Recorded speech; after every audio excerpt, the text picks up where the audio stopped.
Napoleon Hill's Self-Confidence Formula, your guide to self-reliance and success. By the Napoleon Hill Foundation. Copyright the Napoleon Hill Foundation 2021. Published by Sound Wisdom and narrated by Jeff Moon. Preface. Man is timid and apologetic. He is no longer upright. He dares not say, "I think, I am," but quotes some saint or sage. Ralph Waldo Emerson, Self-Reliance. What is the most crucial trait for determining an individual's success in life? Desire, definiteness of purpose, faith, a positive mental attitude. What if there were a quality whose presence energized all these other success requisites and whose absence rendered them innocuous? According to Napoleon Hill, there is such a foundational attribute, one that both contributes to and results from all principles of individual achievement that came to form his law of success philosophy. As he exclaims, "Try as hard as you wish, and you cannot be happy unless you believe in yourself.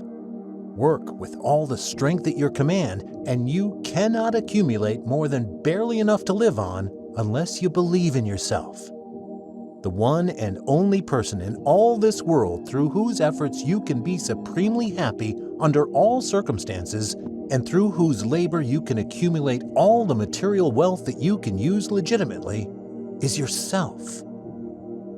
Self-confidence might rightly be understood as the backbone of Hill's success system. But despite how crucial it is for prosperity and happiness, this characteristic is significantly underdeveloped in most individuals. The majority of human beings in today's world move through life aimlessly and dejectedly, casting their eyes on the ground rather than up and ahead to the financial, spiritual, and emotional riches they could claim. They allow external opinions to dictate how they see themselves and how they see the world. Their passivity permits negative thoughts to infiltrate their subconscious mind, which then undermines them by working to translate those dominating ideas into reality. As a result, people without self-confidence drift through life, endlessly dissatisfied with their circumstances and using this unrest as an alibi for their poor self-regard. The time for self-doubt and self-criticism is over. Your faith in yourself and your ability to attain your chief desire make the difference between your success and failure. Hanging in the balance are your emotional and financial security. Today, this very minute, you begin a journey of discovering, acknowledging, and sharing your strengths so that you can retain the energy and motivation you need to achieve your goals. This book equips you with the strategies recommended by Hill for controlling your thoughts in order to boost self-confidence. After reading it, you will not only be able to operate at a higher plane of thought and action, attracting more opportunities, gaining influence, and enjoying better relationships, but you will also be able to instill this critical quality in others, especially younger individuals who are currently forming their sense of self. Overcoming the devil of self-doubt. A small-town reporter from Wise County, Virginia, Hill knew the impact that self-confidence had on one's trajectory in life. It was self-confidence inspired in him by his stepmother that enabled him to pursue a dream that raised him out of the poverty of his childhood. Chancing upon an interview with Andrew Carnegie, Hill received instructions from the steel magnate to undertake a research project to which Hill would end up dedicating his life, studying the thoughts, attitudes, and behaviors of the most successful individuals in order to produce a comprehensive philosophy of success. Decades of initial research contributed to Hill's law of success philosophy, which he would elaborate in countless speeches, magazine articles, books, and study programs. From his 8-volume series, The Law of Success, to his all-time bestseller, Think and Grow Rich, to Napoleon Hill's Golden Rule magazine, To the PMA Science of Success course and beyond, all of Hill's writings share the goal of elevating people's thoughts so that they can reach the heights of success, however they define that for themselves. But as Hill recognized from first-hand experience, without self-confidence, humans cannot harness the power of their thoughts to attain their chief desire. After decades of research and teaching his success philosophy, Hill discovered that his own poor self-regard was inhibiting his freedom of thought and preventing him from bringing his dreams to fruition. He shares, "Out of my difficulties, which were burdensome enough up to this point, grew another, which seemed more painful than all the others combined. It was the realization that I had spent the better portion of my past years in chasing a rainbow, searching hither and yon for the cause of success, and finding myself now more helpless than any of the 25,000 people who I had judged as being failures." This thought was almost maddening.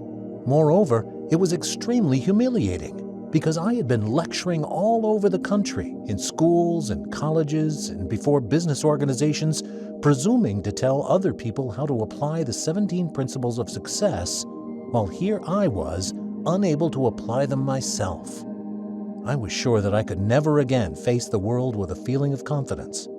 Every time I looked at myself in a mirror, I noticed an expression of self-contempt on my face, and not infrequently I did say things to the man in the mirror which are not printable. I had begun to place myself in the category of charlatans who offer others a remedy for failure which they themselves cannot successfully apply. Overcoming negative self-perceptions caused by fear and the destructive attitudes ingrained in him by society was the hardest part of Hill's life, but it was also the most rewarding. Once he was able to wrest himself from the clutches of fear and self-doubt, he found himself able to enact his success philosophy to its fullest extent, becoming the foremost expert on personal achievement. The first success requisite. Because it is crucial for controlling one's thoughts, organizing them into definite plans, and ultimately taking action on them, self-confidence is one of the most important factors influencing personal success. To those well-versed in Hill's success philosophy, this might seem questionable. After all, self-confidence is not one of the original 17 principles of individual achievement presented in the Law of Success, nor is it one of the 13 steps to riches detailed in Think and Grow Rich. However, it was the primary success requisite identified by Hill in his early speeches on what he then called applied psychology.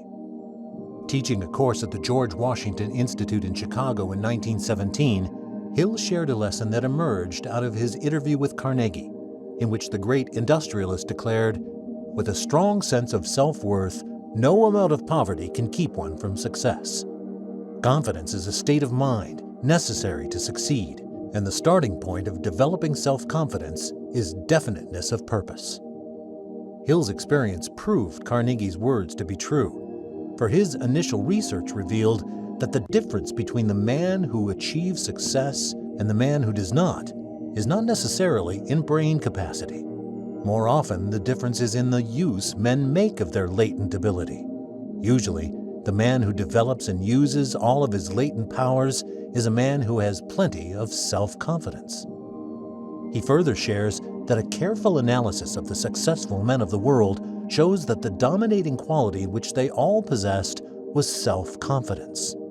Because it must be present to control one's thought impulses and translate motivation into action, Hill names self-confidence as the key differentiator between success and failure. The absence of self-confidence, on the other hand, allows negative thought impulses access to the subconscious mind, which then actively works against one's desire for success. As Hill reports in a January 1922 magazine article, "We have learned that men are limited only by their own lack of self-confidence and faith in their fellow men." He further notes that although self-confidence is an essential quality for all worthwhile accomplishments, it is the quality in which most of us are weakest. Not a weakness that many of us acknowledge, but it exists just the same.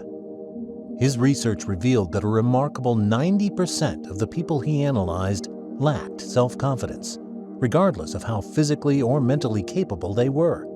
Even those who practiced Hill's success system struggled with self-criticism, severely limiting the efficacy of the program.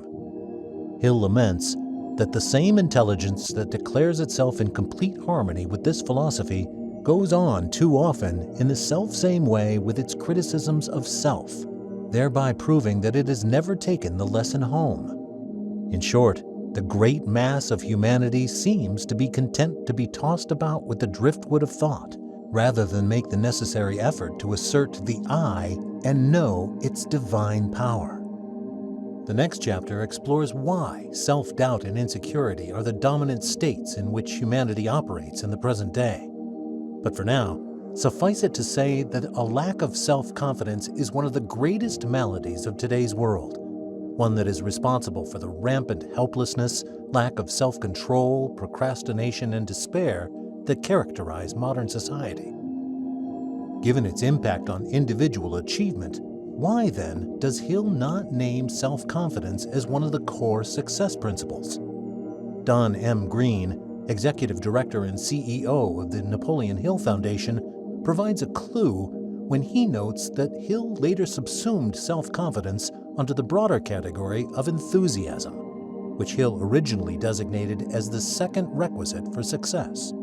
Certainly, self-confidence drives enthusiasm, but it is tied to the other principles as well. For example, Hill's 5-step formula for using autosuggestion to increase faith is called the self-confidence formula. That is because self-confidence is both the input and the output in Hill's success system. You must build your faith in yourself, input, to become more self-reliant and successful, output.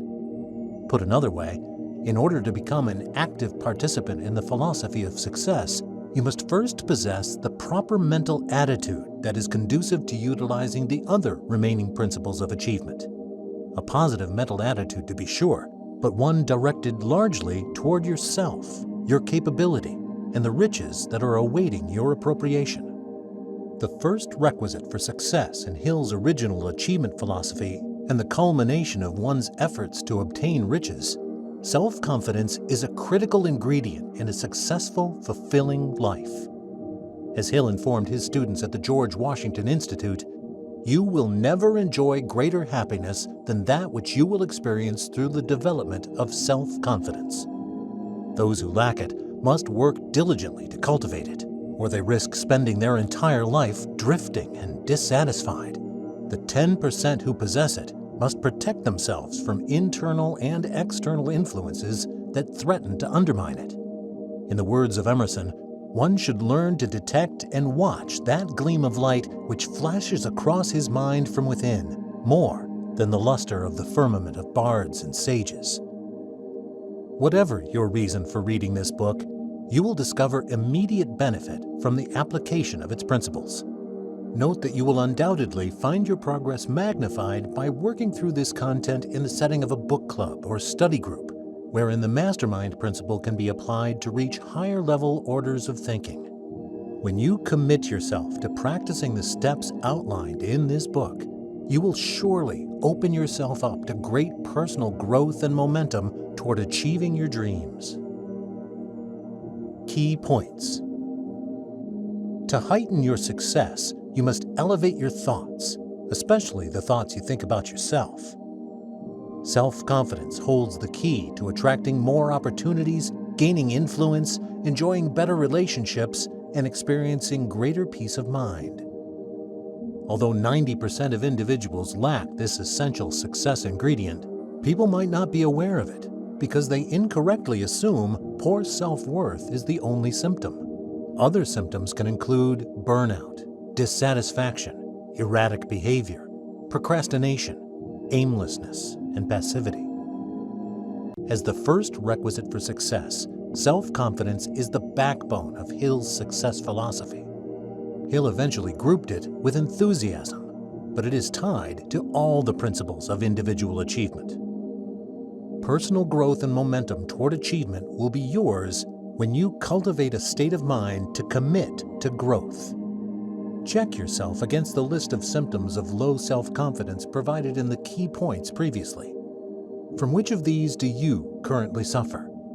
Are you experiencing any other symptoms that might be related to low self-confidence? Take some time to journal about any relationship you can identify between your actions, experiences, and sense of self. Did any connections surprise you? The time for self-doubt and self-criticism is over. You are worthy of happiness and success. Looking at your reflection in the mirror, point your finger at the person you see and tell them out loud that they are capable and deserving of prosperity and joy. Share the results of your self-examination in the context of a study group. Encourage members to share about how a lack of self-confidence might be limiting their potential and holding them back from attaining their chief desire. Commit as a group to working through the concepts and strategies detailed in this book to magnify everyone's results. Chapter 1. What is self-confidence? A man without self-confidence is like a ship without a rudder. He wastes his time without moving in the right direction. Napoleon Hill, what I learned from analyzing 10,000 people. Self-confidence is much more than a quality or trait.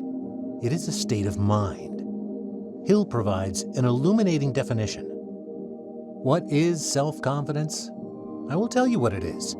It is the little glass window through which you may look and see the real manpower within your body. Self-confidence is self-discovery, finding out who you are and what you can do. It is the banishment of fear. It is the acquirement of mental courage. It is the turning on of the light of human intelligence through the use of common sense. Self-confidence is not vanity or the byproduct of an inflated ego. It is the lens through which we can see ourselves for who we really are. Incredible, capable human beings with unlimited potential for greatness. While our vision is often clouded by the darkness of our doubts, fears, and self-criticisms, we should not mistake this muddled view with reality. Wiping away the grime that the world has deposited onto our sense of self, we must learn to ground our thoughts in faith so that we can make meaningful progress on our success journey and enjoy the freedom that peace of mind brings. We are called to engage in the deep work of self-discovery to build our self-worth, identifying our individual gifts and determining how we can use them to better the lives of ourselves and others. Once we recognize that in our thoughts we already possess invaluable, inexhaustible resources for translating our dreams into reality, we can cultivate a mental fortitude that ensures adversity will not derail us from attaining our definite chief aim. If you possess self-confidence, many things naturally work in your favor. Believing in yourself and your ability to succeed at whatever you put your mind to is a priceless asset that cannot be purchased at any cost. Knowing that you have an innate can-do attitude prevents you from accepting failure as either part of your genetic makeup or your destiny. As Hill suggests, self-confidence is a can-do attitude that leverages enthusiasm, faith, and a positive mental attitude to support personal initiative. It is the mindset through which we find the seeds of opportunity within even the most difficult times. With self-confidence, you will accomplish more because you will dare to undertake more. You will realize, possibly for the first time in your life, that you possess the ability to accomplish anything that you wish to accomplish. You will realize how little your success in any undertaking will depend upon others, and how much it will depend upon you. When you recognize that you are not powerless to change your circumstances, that regardless of your material resources, you have a priceless asset in your thoughts that can be directed toward achieving exactly what you want in life, your motivation and your ability to accomplish more in life will greatly improve. To paraphrase William Ernest Henley, you will realize that you, not anyone or anything else, are the master of your fate and the captain of your soul.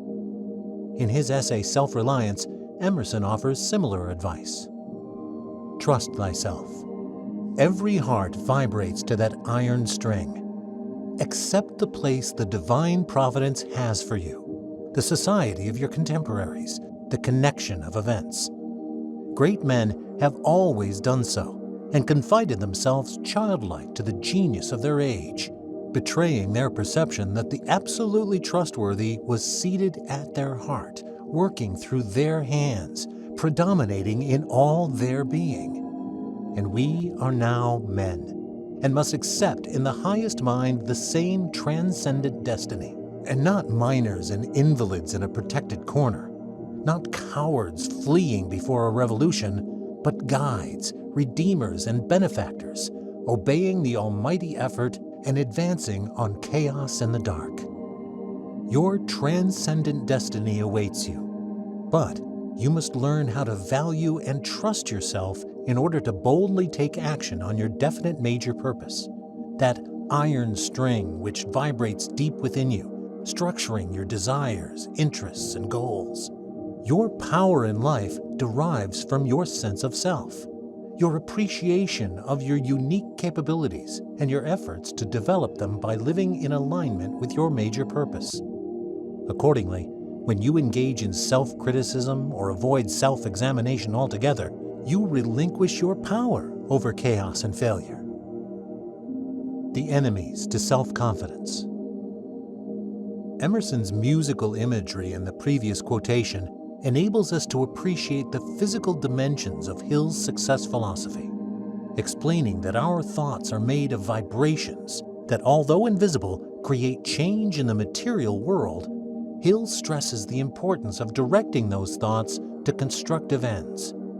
As he theorizes, the ether is filled with a form of universal power which adapts itself to the nature of the thoughts we hold in our minds and influences us in natural ways to transmute our thoughts into their physical equivalent.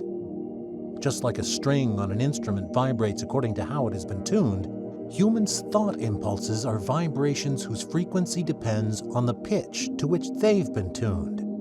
If our thought impulses are tuned to negative pitches, such as limiting beliefs and fears, then they will harmonize with other negative energies in the atmosphere. On the other hand, when our thoughts align with the iron string of our definite major purpose and are focused on the certainty of our success, then we experience the euphony of productive resonance. For most individuals, a lack of self-confidence prevents us from leveraging the power of our thought impulses. This poor self-worth results from three interrelated elements: worry, hopelessness, and fear. At the root of these mental states is the programming we receive from our environment. As Emerson says, society everywhere is in conspiracy against the manhood of every one of its members. Put another way, society does not support the maturation of individuals because it does not encourage freedom of thought or independence in action. Instead of motivating men and women to act boldly on their definite chief aim, it renders them passive and aimless.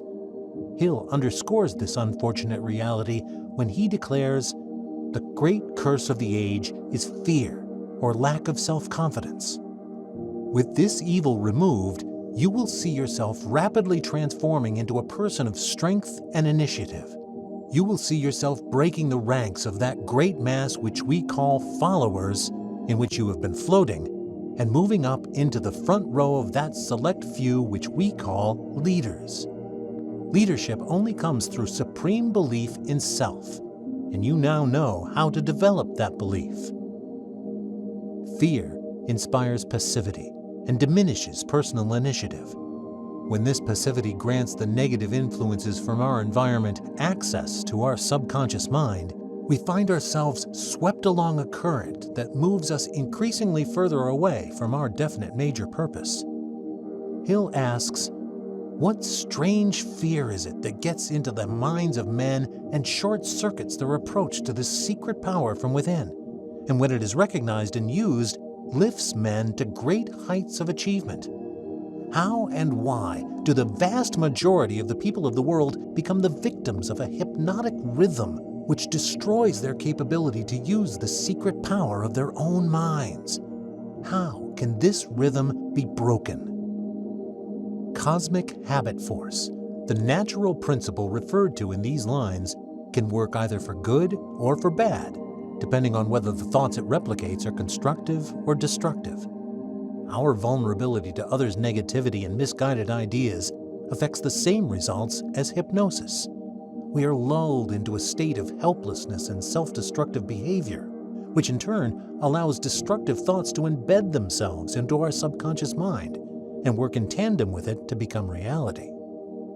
Because hypnotic rhythm, when misused, strengthens our failure consciousness and undermines our self-confidence, Hill enjoins us to keep fear away from your conscious mind, as you would keep poison out of your food, for it is the one barrier that will stand between you and self-confidence.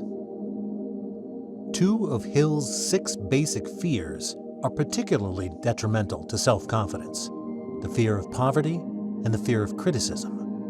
That is because, in addition to being a state of mind, self-confidence is a muscle. We strengthen it through exercise, which comes in the form of active faith in our abilities, our values, and our plans. When we allow fear to direct our thoughts, our self-confidence muscle atrophies.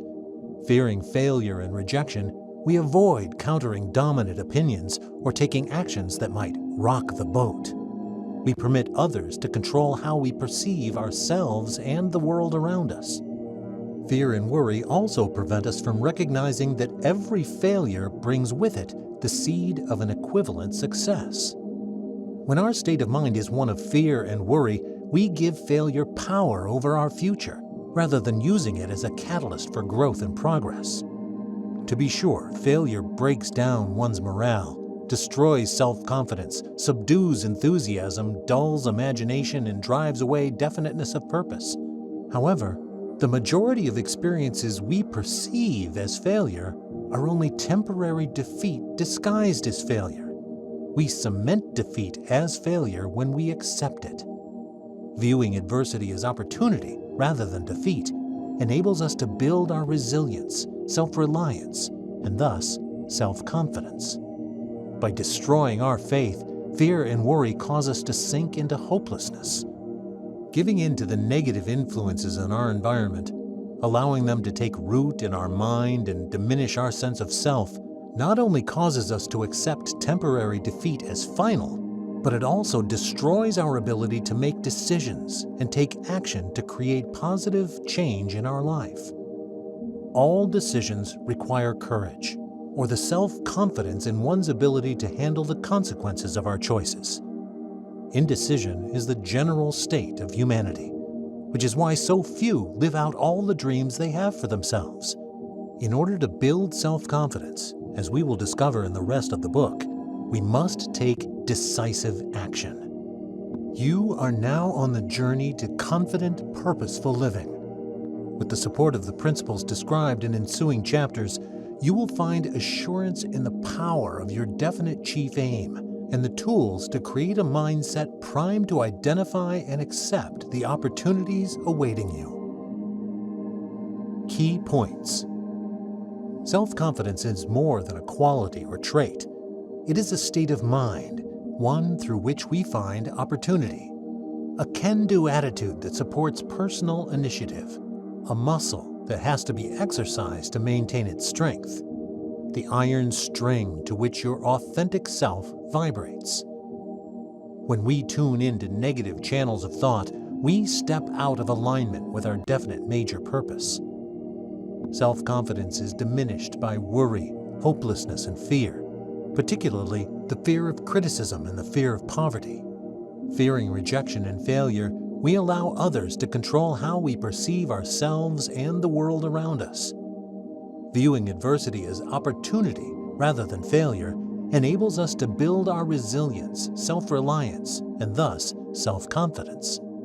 Confident, purposeful living will be yours when you cultivate a state of mind to overcome fear. Take some time to explore the following questions. What is your definite major purpose? What is that iron string to which your entire being vibrates? Are you currently living in alignment with it? If not, into what thought impulses are you currently tuned? Journal about the 2 changes you could make in your life right now to connect more deeply with your definite major purpose.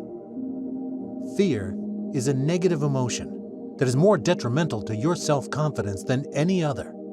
Make a habit of applying positive emotions to your thoughts so there is no room in your mind for fear. For as Hill notes, positive and negative emotions cannot occupy the mind at the same time. Apply the following emotions to thoughts, spoken out loud, affirming your ability to attain your definite major purpose. Desire, faith, love, sex, enthusiasm, romance, hope. Rehearse these affirmations until you can hold your chief desire in your mind without any negative emotions attaching themselves to it. In the context of a study group, share about your definite major purpose and the positive emotions you experience when focusing your thoughts on it. Discuss, too, the negative influences and emotions that are destroying your faith in your ability to actualize it. As a group, help each other debunk the myths and misconceptions that are restricting progress and limiting joy.